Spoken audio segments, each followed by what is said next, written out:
My sister and I were playing out front on the front lawn when the gold Cadillac rolled up and my father stepped from behind the wheel. We ran to him. Our eyes were filled with wonder. Daddy, whose Cadillac? I asked. And Wilma demanded, Where's our Mercury? My father grinned. Go get your mother and I'll tell you all about it. Is it ours? I cried. Daddy, is it ours? Get your mother, he laughed. And tell her to hurry. Wilma and I ran off to obey as Mr. Poindexter next door came from his house to see what this new Cadillac was all about. We threw open the front door, ran through the downstairs front parlor, straight through the house to the kitchen where my mother was cooking, and one of my aunts was helping her. Come on, mother dear, we cried. Daddy says, come on out and see this new car. What? My mother's face showing her surprise. What are you talking about? A Cadillac, I cried. He said, hurry up, replied Wilma. And then we took off again up the back stairs to the second floor of the duplex, running down the hall. We banged on all the apartment doors. My uncles and their wives stepped to the doors. It was good. It was a Saturday morning. Everybody was home. We got us a Cadillac. We got us a Cadillac. Wilma and I proclaimed in unison. We decided that the Cadillac had to be ours if our father was driving it and holding on to the keys. Come on and see. Then we raced on through the upstairs sunroom, down the front steps, through the downstairs sunroom, out to the Cadillac. Mr. Poindexter was still there. Mr. Leroy and Mr. Cortland from down the street were there too, and all were admiring the Cadillac as my father stood proudly by, pointing out the various features. Brand new, 1950 Coupe de Ville, I heard one of the men say. Just off the showroom floor, my father said. I just couldn't resist it. My sister and I eased up to the car and peeked in. It was all gold inside. Gold leather seats, gold carpeting, gold dashboard. It was like no car we had owned before, and it looked like a car for rich folks. Daddy, are we rich? I asked. My father laughed. Daddy, it's ours, isn't it? Asked Wilma, who was older and more practical than I. She didn't intend to give her heart too quickly to something that wasn't hers. You like it? Oh, Daddy, yes. He looked at me. What about you, Lois? Yes, sir. My father laughed again. Then I expected I couldn't disappoint my girls, can I? It's ours, all right. Wilma and I hugged our father with our joy. My uncles came from the house and my aunts carrying their babies came out too. Everyone surrounded the car and oohed and awed. Nobody could believe it. Then my mother came out. Everybody stood back grinning as she approached the car. There was no smile on her face, and we waited for her to speak. She stared at the car, then looked at my father, standing there as proud as he could be. Finally, she said, You didn't buy this car, did you, Wilbur? Gotta admit it, I did. Couldn't resist it. But, but what about our Mercury? It was perfectly good. Don't you like the Cadillac thing? Mercury wasn't even a year old. My father nodded. And I'm sure whoever buys it's gonna be getting themselves a good car. But we've got ourselves a better one. Now stop frowning, honey. Let's take ourselves a ride in this brand new Cadillac. My mother shook her head. I got food on the stove, she said, turning away and walked back to the house. There was an awkward silence, and then my father says, You know, Dee never much likes surprises. Get in there. Get in this Cadillac was a too much bit was a bit too much for her. I best go smooth things out with her. Everybody watched as he went after my mother, but when he came back, he was alone. Well, what'd she say? Asked one of the uncles. My father shrugged and smiled. Told her I bought this Cadillac alone and I could ride in it alone. Another uncle laughed. Guess she told you. Oh, she'll come around, said one of my aunts. Any woman will be proud to ride in this car. That's what I'm banking on, my father said. And he went around the street to the side of the car and opened the door. All right, who's for a ride? We are, Wilma and I cried. All three of my uncles and one of my aunts still holding her baby, and Mr. Poindexter climbed in with us, and we took off for our first ride in the gold Cadillac. It was a glorious ride. And we drove down all through the city of Toledo. We rode past the church and past the school. We rode through Ottawa Hills where the rich folks live and on to Will Park and past the zoo. And then the Maumee River. But none of us had enough of the car. So my father put the car on the road and we drove all the way to Detroit. We had plenty of family there, and everybody was just as pleased as we could be about the Cadillac. My father told our Detroit relatives that he was in the doghouse with my mother for buying that Cadillac. My uncles told them she wouldn't ride in the car. All the Detroit family thought it was funny, and everybody, including my father, laughed about it and said that my mother would come around. It was early that evening by the time we got back home, and I could see from my mother's face she had not come around. She was angry, not only about the car, but we had been gone so long. I didn't understand that, since my father had called her as soon as we reached Detroit to let her know where we were. I heard him myself. I didn't understand either why she didn't like that fine Cadillac and thought that it was terribly disagreeable with my father. That night, as she tucked Wilma and I to bed, I told her so. Is this your business? She asked. Well, I just think you ought to be nice to Daddy. I think you ought to ride in that car with him. I'm sure to make him happy. I think you ought to go to sleep, she said, and turned out the lights. Later, I heard her arguing with my father. We're supposed to be saving for a house, she said. We already got a house, said my father. But you said you wanted a house in a better neighborhood. I thought that's what we both said. I changed my mind. Well, you might have a funny way of saving for it then. Your brothers are saving for houses of their own, and you don't see them buying out new cars every year. We still get the house, Dee. That's a promise. Not with a new Cadillac, we won't, said my mother. And then she was very loud good night and was all quiet. The next day was Sunday, and everybody figured that my mother would be sure to give in and ride in a Cadillac. After all, the family always went to church together on Sunday, but she didn't give in. What was worse, she wouldn't let Wilma and me ride in a Cadillac either. She took each of us by the hand and walked past the Cadillac where my father stood waiting, headed towards going to church 3 blocks away. I was really mad at her now.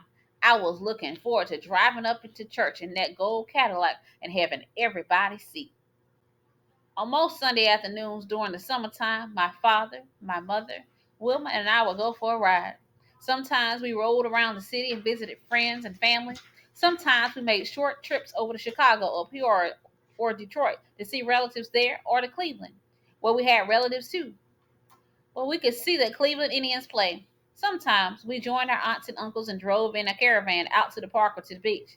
At the park or the beach, Wilma and I would run and play. My mother and my aunts would spread a picnic, and my father and uncles would shine their cars. But on this Sunday afternoon, my mother refused to ride anywhere. She told Wilma and me that we can go. So we left her alone in that big empty house, and the family cars led by the gold Cadillac headed for the park. For a while, I played and had a good time. Then I stopped playing and went to sit by my father. Despite his laughter, he seemed sad to me. I think he was missing my mother as much as I was. That evening, my father took my mother to dinner down at the corner cafe. They walked. Wilma and I stayed at the house, chasing fireflies in the backyard. My aunts and uncles sat in the yard on the porch, talking and laughing about the day and watching us. It was a soft summer's evening, the kind that came every day as we expected. The smell of charcoal and barbecue drifting up the block, the sound of laughter and music and talk during from yard to yard were all part of it. Soon one of my uncles joined Wilma and me, and I chased the fireflies. And when my father and mother came home, we were still at it. My father and mother watched us for a while everyone else watched to see if my father would take out that Cadillac and if my mother would slide in beside him and take a ride. But soon it became evident that the dinner had not changed my mother's mind. She still refused to ride in the Cadillac. I just couldn't understand her objection to it. Though my mother didn't like the Cadillac, everyone else in the neighborhood certainly did. That meant quite a few folks too, since we lived on a very busy block. On one corner was a grocery store, a cleaner's, a gas station. Across the street was a beauty shop and a fish market. Down the street was a bar, another grocery store, the Dixie Theater, the cafe, drugstores. There were always people strolling to or from one of these places. And because our house was right in the middle of the block, just about everybody had to pass our house in a gold Cadillac. Sometimes people took in the Cadillac as they walked, their heads turning for a longer look as they passed. Then there were people that just outright stopped and took a good look before continuing on their way. I was proud to say that That car belonged to my family. I felt mighty important as people called to me as I ran down the street. Hey, Lois, how's that Cadillac girl? Riding fine? I told my mother how much everybody liked that car. She was not impressed and made no comment. Since just about everybody on the block knew everybody else, most folks knew that my mother wouldn't ride in a Cadillac. Because of that, my father took a good natured kidding from the man. My mother got kidded too. As the women said, if she didn't ride in that car, maybe some other woman would. And everybody laughed about it and began to bet on who would give in first, my mother or my father. But then my father said he was going to drive the car south into Mississippi to visit my grandparents, and everybody stopped laughing. My uncle stopped, and so did my aunts. Everybody. Look here, Wilbur, said one of my uncles. It's too dangerous. It's like pulling out a loaded gun to your head. I paid good money for that car, my father said. That gives me the right to drive it where I please, even down to Mississippi. My uncles urged him with him and tried to talk him out of driving that car down south. So did my aunts, and so did the neighbors, Mr. Leroy, Mr. Cortland, and Mr. Poindexter. They said it was a dangerous thing, a mighty dangerous thing for a black man to drive an expensive car in the rural South. Not much of those folks hate more than to see a northern Negro coming down and here in a fine car, said Mr. Poindexter. They see those Ohio license plates and they figure you coming down uppity, trying to lord your fine car over them. I listened, but I didn't understand. I didn't understand why they didn't want my father to drive that car. It was his. Listen, Poindexter Wilbur, cried another uncle. We might have fought a war to free people overseas, but we're not free. Here, man, those white folks down south will lynch you as soon as you look at you. You know that. Wilma and I looked at each other. Neither one of us knew what lynch meant, but the words sent a shiver through us. We held each other's hands. My father was silent. Then he said, all my life I had to be heedful of what white folks thought. Well, I'm tired of that. I work hard for everything I got. Got it honest, too. Now, I got that Cadillac because I liked it and because it meant something to me that somebody like me from Mississippi could go and buy it. It's my car. I paid for it and I'm driving it south. My mother, who said nothing through all of this now, stood. Then the girls and I'll be going too, she said. No, said my father. My mother only looked at him and went off in the kitchen. My father shook his head and it didn't seem that he wanted to go. My uncles looked at each other and then my father. You said on doing this. We all go, they said. The way we can watch out for each other. My father took a moment and nodded. Then my aunts got up and went in their kitchens too. All the next day, my aunts and my uncle cooked the house full of delicious smells. They fried chicken and baked hams and cakes and sweet potato pies and mixed potato salad. They filled jugs with water and punch and coffee. Then they packed everything in huge picnic baskets along with bread and boiled eggs and oranges and apples and plates and napkins and spoons and forks and cups. They placed all that food on the back seats of the cars. It was like a grand picnic, a grand picnic we were all going on, and Wilma and I were mighty excited. We could hardly wait to start. My father, my mother, Wilma, and I got into that Cadillac. My aunts, my uncles, my aunts, my cousins got into the Ford, the Buick, the Chevrolet, and we all rode in our caravan headed south. Though my mother was finally riding the Cadillac, she had no praise for it. In fact, she said nothing at all about it. She still seemed upset. And since she seemed to feel that way about the car, I wondered why she insisted on making the trip with my father. We left the city of Toledo behind and drove through Bowling Green and down through the Ohio countryside of farms and small towns, through the Dayton and Cincinnati, across the Ohio River into Kentucky.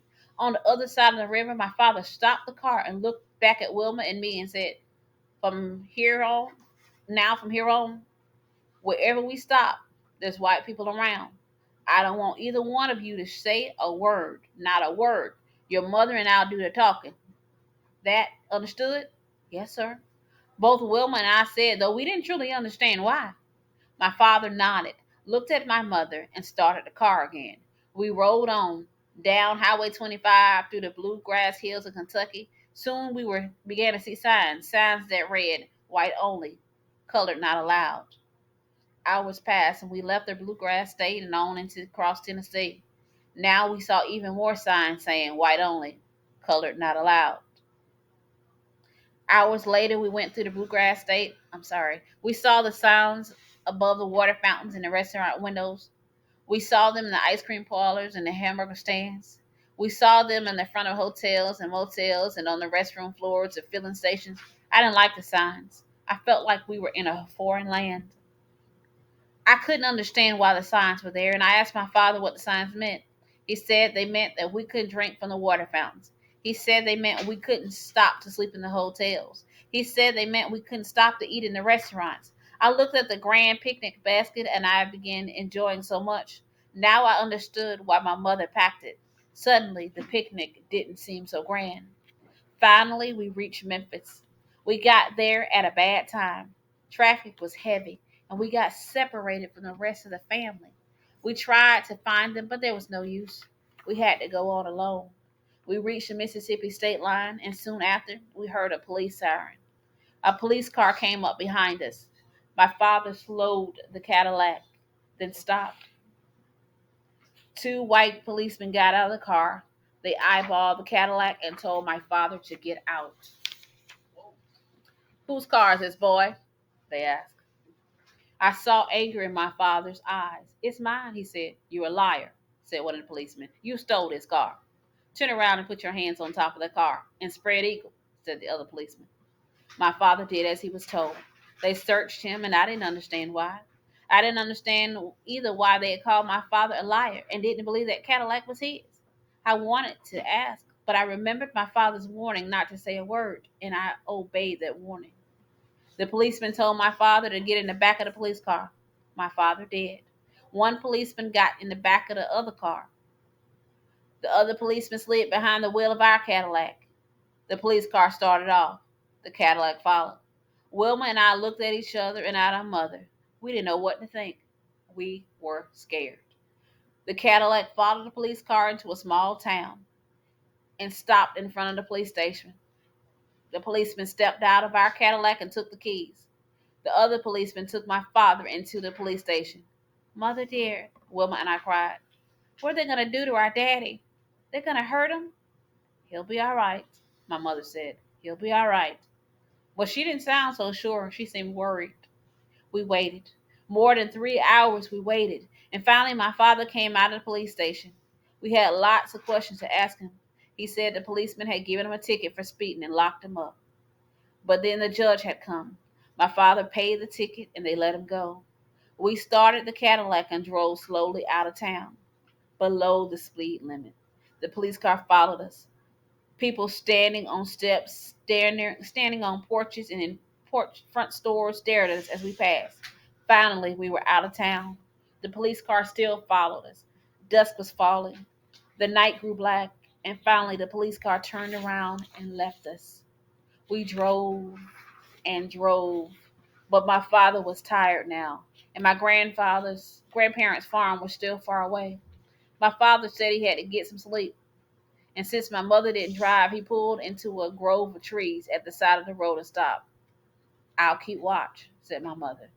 Wake me if you see anybody, said my father. Just rest, said my mother. So my father slept, but that bothered me.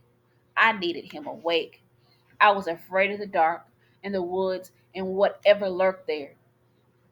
My father was the one who kept us safe, and my uncles. But already the police had taken my father from us once today, and my uncles were lost. Go to sleep, baby, said my mother. Go to sleep. But I was afraid to sleep until my father woke. I had to help my mother keep watch. I figured I'd help protect us too in case the police came back and tried to take my father away again. There was a long, sharp knife in the picnic basket, and I took hold of it, clutching it tightly in my hand, ready to strike. I sat there in the back of the car, eyes wide, searching in the blackness outside of the Cadillac. Wilma, for a while, searched the night too. Then she fell asleep. I didn't want to sleep, but I couldn't help myself as an unwelcome drowsiness came over me. I had an uneasy sleep, and then I woke. It was dawn, and my father was gently shaking me. I woke with a start and my hand went up, but the knife wasn't there. My mother had it. My father took my hand. Why were you holding the knife, Lois? He asked. I looked at him and my mother. I was scared, I said. My father was thoughtful. No need to be scared now, sugar, he said. Daddy's here, and so is Mother dear. Then, after a glance at my mother, he got out the car, walked to the road, looked down one way, then the other. When he came back, he started the motor, turned the Cadillac north, not south. What are you doing? Asked my mother. Heading back to Memphis, said my father. Because Halton's there, we'll leave the Cadillac and get his car. Driving this car farther south will get you and the girls, with you and the girls in the car. It's not worth the risk. And that's what we did. Instead of driving through Mississippi in the golden splendor, we traveled the streets and roads and highways in Cousin Halton's solid, yet not so splendid 4-year-old Chevy. When we reached my grandparents' farm, my uncles and aunts were already there. Everybody was glad to see us. They'd been worried. They asked about the Cadillac. My father told them what happened. They nodded and said he had done the best thing. We stayed 1 week in Mississippi. During the week, I often saw my father, looking deep in thought, walking off alone on the family land. I saw my mother watching him too, watching him. One day, I ran after my father and took his hand and walked the land with him. I asked him all the questions that were on my mind. I asked him why the police had treated him that way, the way they had, and why people didn't want us to eat in the restaurants or drink from the water fountains or sleep in hotels. I told him I didn't understand all of that. My father looked at me and said it was difficult to understand, and he didn't really understand it himself. He said it had to do with the fact that black people at once was forced to be slaves. He said it had to do with our skins being colored, and it had to do with ignorance, stupidity, and ignorance. He said it had to do with the law, and the law said we couldn't be treated like this here in the South. And as for matter, he added, in other places in these United States where folks thought the same as so many folks to hear it in the South. But he also said, I'm hoping one day that we can drive along the road down here and there won't be any signs. I'm hoping one day the police won't stop us just because of the color of our skins. And we're riding in a gold Cadillac in the northern plates. When the week ended, we said a sad goodbye to my grandparents and all the Mississippi family and headed in a caravan back to Memphis. In Memphis, we returned to Cousin Halton's car and got our Cadillac. Once we were home, my father put that Cadillac in the garage and didn't drive it. I didn't hear my mother say any more about the Cadillac. I didn't hear my father speak of it either. Some days passed, and then on a bright Saturday afternoon, Wilma and I were playing in the backyard. I saw my father go in the garage. He opened the garage door wide so the sun streamed in, and began to shine the Cadillac. I saw my mother at the kitchen window, staring out across the yard at my father. And for a long time, she stood there watching as my father shined his car. Then she came out and crossed the yard to the garage, and then I heard her say, Wilma, Wilbert, you keep the car.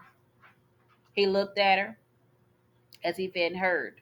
You keep it, she repeated, and turned and walked back to the house. My father watched her until the back door had shut behind her. Then he went on shining the car and began to sing. About an hour later, he got in that car and drove away. The evening he came back walking. The Cadillac was nowhere in sight. Daddy, where's our new Cadillac? I demanded to know, and so did Wilma. He smiled and put his hand on my head. Sold it, he said, as my mother came into the room. But how come? I asked. We poor now? No, sugar. We got more money towards our new house, and we're all together. I figure that makes us the richest folks in the world. He smiled at my mother, and she smiled too and came into his arms.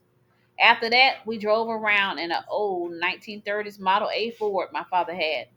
He said he had factory ordered us another Mercury, this time with my mother's approval.